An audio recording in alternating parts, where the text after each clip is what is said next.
সালামু আলাইকুম এভরিওয়ান। শ্রীলঙ্কার বিপক্ষে 2 টেস্ট, 3 ওয়ানডে এবং 3 টি-20-র পূর্ণাঙ্গ সিরিজ খেলতে আগামী 13ই জুন শ্রীলঙ্কার উদ্দেশ্যে রওনা দিবে বাংলাদেশ জাতীয় ক্রিকেট দল। সেখানে গিয়ে আগামী 17 জুন থেকে 16 জুলাই পর্যন্ত এই পূর্ণাঙ্গ সিরিজটি অনুষ্ঠিত হবে, যার মধ্যে প্রথম টেস্ট সিরিজ দিয়ে সেই সিরিজটি চালু হবে। এখনই প্রথম যে টেস্ট সিরিজ হবে, এই 2 ম্যাচের টেস্ট সিরিজের জন্য 16 সদস্যের স্কোয়াড ঘোষণা করেছে বিসিবি, যেখানে নাজমুল হোসেন শান্তকে অধিনায়ক বহাল রেখেছে, পাশাপাশি সহযোগী হিসেবে কিন্তু মেহেদী হাসান মিরাজী থাকছে। নাজমুল হোসেন শান্তর সাথে কিন্তু বিসিবির চুক্তিটা ছিল 1 বছরের, 3 ফরম্যাটে অধিনায়ক হিসেবে 2024-এর শুরুতে দায়িত্ব পেয়েছিল। পরবর্তীতে তার চুক্তির ম্যাচ শেষ হয়ে যাওয়ার পর টি-20 থেকে সে নিজ থেকে সরে এসেছে। তার জায়গাতে লিটন দাসকে 2026 টি-20 ওয়ার্ল্ড কাপ পর্যন্ত দায়িত্ব দেওয়া হয়েছে। অন্যদিকে নাজমুল হোসেন শান্তকে টেস্টের অধিনায়ক হিসেবে আরও 1 বছরের দায়িত্ব বাড়িয়ে দেওয়া হয়েছে। পাশাপাশি ওয়ানডের স্কোয়াডে ঘোষণার পাশাপাশি কিন্তু তখনই তার ওয়ানডের চুক্তিটা কত বছর থাকবে সেটাও ঘোষণা হয়ে যাবে। আর অন্যদিকে 2 বছর পর বাংলাদেশের আন্তর্জাতিক ক্রিকেটে ফিরতে যাচ্ছে বাংলাদেশের তারকা পেসার এবাদত হোসেন চৌধুরী। সবশেষ 2023-এর জুনে সে আন্তর্জাতিক ম্যাচ খেলেছিল, তারপর 1.5 বছর সে ইনজুরির মধ্যে থেকেছে। গত নভেম্বরে কিন্তু ইনজুরি কাটিয়ে সে বিপিএল ডিপিএল দিয়ে কিন্তু পারফর্ম করে কিন্তু এখন জাতীয় দলে ফিরেছে। সে এই 2 ম্যাচের টেস্ট সিরিজের স্কোয়াডে রয়েছে। আর এছাড়াও কিন্তু সর্বশেষ যে বাংলাদেশ এপ্রিলে জিম্বাবুয়ের বিপক্ষে 2 ম্যাচের টেস্ট সিরিজ খেলেছিল, 2 ম্যাচের টেস্টের দ্বিতীয় টেস্টের স্কোয়াডে যে 15 সদস্য স্কোয়াড ছিল, সেখান থেকে 3টি পরিবর্তন এসেছে এই শ্রীলঙ্কা সিরিজের 2 ম্যাচের টেস্ট স্কোয়াডে।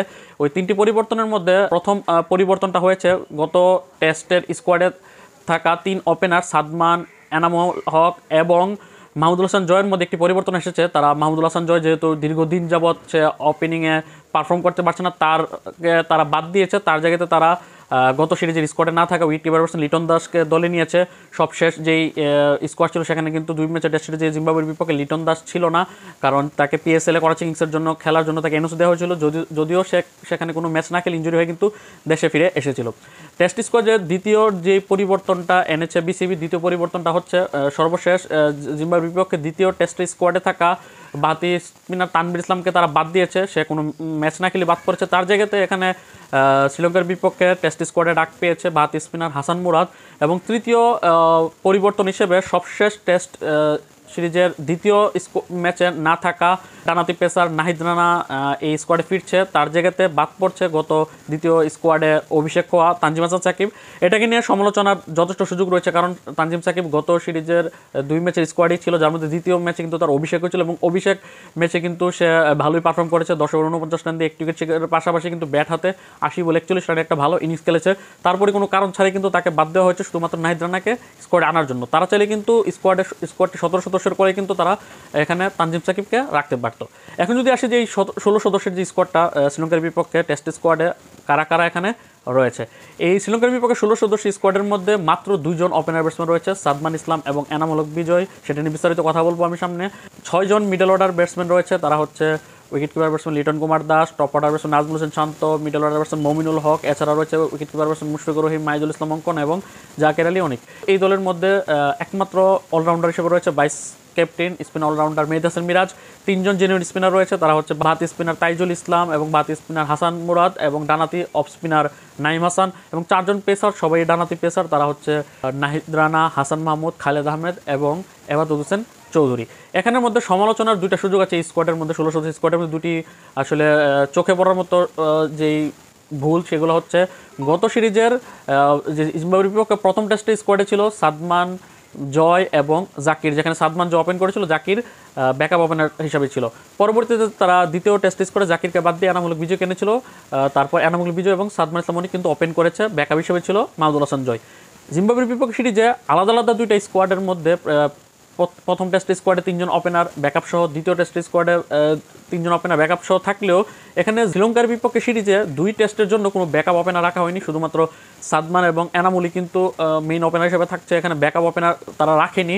আরেকটি সমস্যা হচ্ছে তানজিম হাসান সাকিব গত সিরিজে এত ভালো পারফর্ম করার পরও সে বাদ পড়ছে। তার জায়গাতে তারা নাহিদ রানাকে আনছে, সেটা কোনো সমস্যা নেই, কিন্তু তানজিম সাকিব পারফর্ম করেও কেন বাদ পড়বে। আর যদি এখানে আমরা পারফরমেন্সের কথা বলি, গত সিরিজের স্কোয়াডের মধ্যে যারা এখানে রয়েছে এর মধ্যে সাদমান ইসলাম কিন্তু গত দ্বিতীয় টেস্টে জিম্বাবুয়ের বিপক্ষে সেঞ্চুরি করেছে।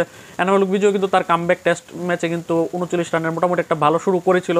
এছাড়া এখানের মধ্যে নাজমুল শান্ত, মমিনুল হক, মুশফিক, জাকির আলী, মাহিদুল ইসলাম অঙ্কন তো তারা গত সিরিজের আগের সিরিজের স্কোয়াডেও ছিল, তারা তো এখানে বহাল থাকছেই, তারা রেগুলার প্লেয়ার টেস্ট দলের। মেহেদী হাসান মিরাজ গত সিরিজে তো আমরা দেখেছি সেঞ্চুরির পাশাপাশি 2 টেস্টে 15 উইকেট শিকার করেছে। তারপর এছাড়া কিন্তু এখানের মধ্যে বোলারদের মধ্যে নাইম হাসান এবং তাইজুল ইসলাম মেইন স্পিনার হিসেবে খেলবে, হাসান মুরাদ ব্যাকআপ স্পিনার হিসেবে খেলবে। 4 জন পেসারের মধ্যে কিন্তু হাসান মাহমুদ গত সিরিজে 2 ম্যাচই ছিল। এছাড়া কিন্তু নাহিদ রানা, খালেদ আহমেদ এই দুজন কিন্তু একটি করে ম্যাচ খেলেছে, প্রথম টেস্ট খেলেছিল। দ্বিতীয় টেস্টে তানজিম সাকিব খেললেও সে বাদ পড়েছে, তার জায়গাতে এখানে কিন্তু হয়তো তারা এমাদ হোসেন চৌধুরীকে একাদশে নিয়ে আসবে শ্রীলঙ্কার বিপক্ষে স্কোয়াডে। তো এই হচ্ছে 2 ম্যাচের টেস্ট স্কোয়াডের বিবরণ। এই 13 জুন বাংলাদেশ দল শ্রীলঙ্কার উদ্দেশ্যে রওনা দেবে টেস্ট স্কোয়াডের ক্রিকেটাররা। তার আগে তারা আগামী 9 জুন ঈদের তৃতীয় দিনই তারা প্র্যাকটিসে নেমে পড়বে। টেস্ট স্কোয়াডে থাকা ক্রিকেটাররা তারা প্রস্তুতি ক্যাম্প শুরু করে দিবে। আর 13 জুন তারা শ্রীলঙ্কাতে গিয়ে আগামী 17 জুন থেকে 21 জুন প্রথম টেস্ট ম্যাচটি খেলবে তারা শ্রীলঙ্কার বিপক্ষে। তারপর 3 দিন বিরতির পর আগামী 25 থেকে 29 জুন খেলবে তারা দ্বিতীয় এবং শেষ টেস্ট ম্যাচটি। আর বাকি 3 ম্যাচের ওয়ানডে এবং 3 ম্যাচের টি-20 সিরিজের স্কোয়াড এখন ঘোষণা হয়নি। যখনই এই স্কোয়াড ঘোষণা হবে সেগুলো নিয়ে আপনাদের সামনে বিশ্লেষণ এবং বিস্তারিত ব্যাখ্যা নিয়ে আসবো। ততক্ষণ পর্যন্ত ভালো থাকুন, সুস্থ থাকুন, স্পোর্টস উইথ চ্যানেলের পাশে থাকুন। আল্লাহ হাফেজ।